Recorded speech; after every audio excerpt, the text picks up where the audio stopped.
What's up guys, Sal here. So we're just a couple of days away from the day Apple makes the iPhone 14 lineup official. At this point you might wonder that there's absolutely nothing new to learn about the iPhone 14 Pro lineup, but that's not really the case. We have a few interesting new revelations about the iPhone 14 Pro lineup, starting with the battery. You see, the 14 Pro and 14 Pro Max will get always on display, and Android users know that this feature consumes battery. On top of that, Apple's always on display implementation is a little different.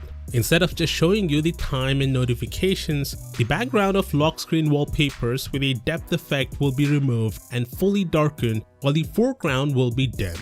Since this will require more pixels to lit up than Android phones, it will consume a little more battery. So to compensate that, Apple will increase the battery capacity on the iPhone 14 Pro and Max according to Mark Gurman from Bloomberg.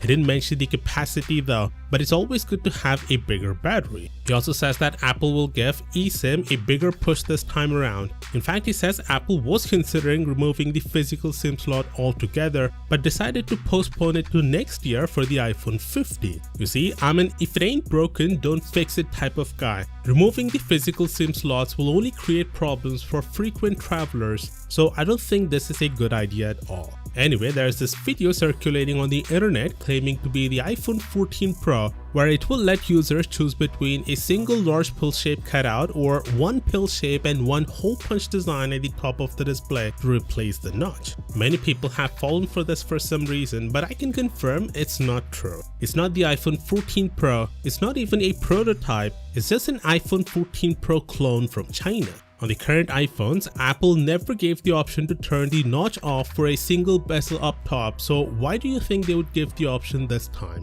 And the reason for that is simple: consistency. Apple wants to have a single consistent design across all the Pro phones, so I can assure you there will not be an option to turn the pill into two cutouts. And finally, here's the design of the new Apple Watch Pro. Apple will shift to a flat display for the Pro, which is a shame because last year's watch looked really good with that curved display. But again, it's a matter of preference. Bloomberg says that the display will be bigger than most wrists to display additional metrics to athletes during workouts, and will have a crazy price tag around $900 to $1,000 mark.